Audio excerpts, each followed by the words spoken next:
Illana Burk, CEO of Your Life's Workshop, coach to entrepreneurs and solopreneurs across dozens of industries, and host of Good Business. With nearly 20 years' experience helping hundreds of clients create profitable, ethically driven, and sustainable businesses based on their life's work, I'm here to teach you how to do great work, make great money, and make a positive impact without feeling like you need a shower afterwards.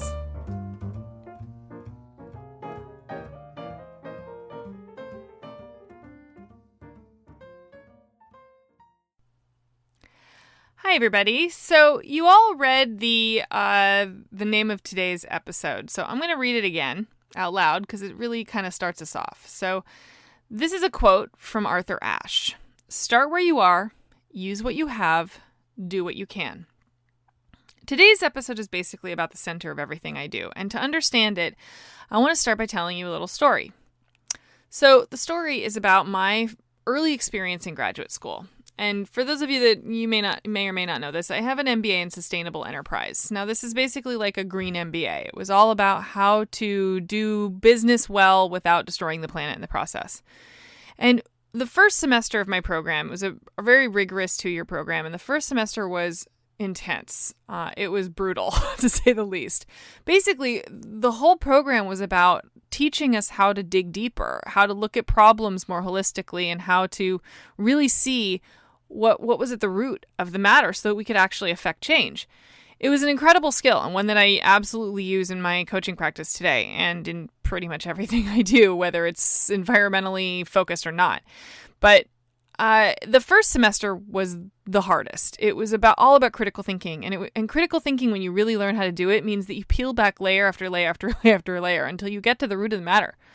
Well, when you're like a, young do-gooder type, getting to the heart of the matter can be really painful to see the depth of how much work we had to do and how futile it all felt. And we all came out of that first semester really sad and really depressed. And I remember on the first day of the second semester, everybody was kind of hovering outside our first class and kind of going, okay, here we are again. Hopefully we get to the part where we hear the good news soon. We were all kind of in that deflated place. And I honestly can't even remember the name of the class that we were walking into, but we walked in and the instructor, who was an environmental consultant for companies like BMW and huge companies, he had written on the board in giant letters. It was like one of those chalkboards that goes all the way down the length of the classroom.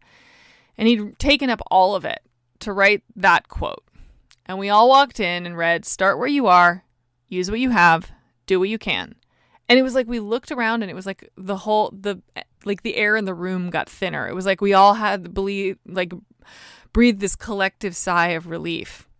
It was like, oh, thank God. Oh, wait, so we don't have to do everything. We don't have to solve every problem. We don't have to be everything to everyone all the time. We don't have to save the world. It was a huge relief. It was like, oh my God. Okay, now I can actually approach problems with a clearer picture. So I was also really young. I had absolutely no idea who Arthur Ashe was. In fact, I can't even recall if he even wrote up who said those words. At the time, it didn't even really matter. But if you don't either, don't worry about it. But you should. Arthur Ashe has an incredible story, but that's not really the point of what we're talking about today. So, I'll let Google take care of that for you. But he's a pretty inspiring dude that everyone should know about. So the salient point for today's purposes, though, is the quote itself. 3 simple sentences that changed the course of my whole life. Hyperbolic, yeah, probably a little crazy, and also really, really true. Because at the time, I was like your ultimate do-gooding overachiever. I mean, I wouldn't want to have a beer with me when I was 26. Because it's like talking to a vegan who does CrossFit. No offense, anyone. But it's all I talked about. I mean, I remember I ruined Christmas that year because I was obsessing over how terrible and wasteful all those lights were. I was insufferable and I was an overachiever and I really wanted to do great things in the world. And I was crushed by the helplessness that I felt and the scope of how much work was needed. And reading those words, to me, everybody kind of experienced this, but I know I can only speak from my own experience. So for me, it was like a cell level sigh of relief. And to this day, it's still one of the most useful set of words in my toolbox when I have a client who feels like they're about to fall apart under the weight of their big ideas. So, because if you want to affect change eventually, or daily for some of us, eventually you'll hit a wall where you feel like nothing feels enough. Like you don't have enough money. You don't have enough time. You don't have enough knowledge. You don't have enough creativity. You don't have enough skill. It's just this like deep feeling of scarcity, no matter what, is like just, oh my God, I'll never be enough. I'll never be able to do enough. And that can feel just so crushing. And when everything feels like both too much and not enough all at the same time, these words are the truest thing I know. I come back to them again and again and again. Here I am more than a decade later, almost 15 years later, and I still come back to these same words again and again and again. I've said them to clients dozens of times. But to understand that it's more than just a platitude, that like there's more to it than that. There's more here. I want to break down what they mean to me, because it's easy to read a quote and just go, oh, that sounds nice. I feel so inspired. I scroll through Instagram and I read a quote and my God, my life has changed. I want to go deeper, because this is something that like I've held on to this long. I think it's worthy of a little depth. That's why I'm doing a whole episode about it. So it's not a platitude. It's not just clever words. So we're going to break it down. So the first part, start where you are. You can't really be anywhere else. So really, why not just focus on that? Taking stock, paying attention, being present in your circumstances. Look around, right? Like really look around at where you really are. Chances are you might not fully be aware of that, like of where you are both in the marketplace, where you are in amongst your competition, where you are in your physical space. Really look at where you really are and get a sense of it. Like start to really plant your feet and feel what it feels like to be grounded in what you're doing and where you are right now. Okay, second, use what you have. This one is trickier. It requires you to both look at what you know to be true and also look further. And most people are actually really, really terrible at paying attention to their assets. So, for example, if you're listening to this, you own a device with more computing power than the space shuttle, and in 5 minutes you could shoot a video with it and upload it to a communication platform that makes your message available to literally millions of people. Think about that for a second. Think about in that one simple thing, in the cell phone you have in your pocket that you mostly use to scroll through Facebook and maybe listen to this podcast right now. You have something available to you that past generations could never have even dreamed of. If they wanted to get a message out, there were strikingly few ways to do it. And the barrier to entry was extremely high. Now the only challenge you have is to be really fucking great. Right? You have to break through the noise, because everyone has the same availability of communication. But it doesn't change the fact that you have that availability of communication. You have something that's available to you that you are completely taking for granted. And using what you have is really about that. It's noticing what you're taking for granted, noticing what you actually have available to you, and taking inventory of the assets at your disposal. When you can pay attention to the materials that you have in which to make change happen, you can start to see new ways of using them. It's like looking in your refrigerator and actually like every time I rearrange my refrigerator, I'm like, oh my God, I forgot I had those condiments back there. And I like start thinking of recipes that I wouldn't have necessarily used them for, right?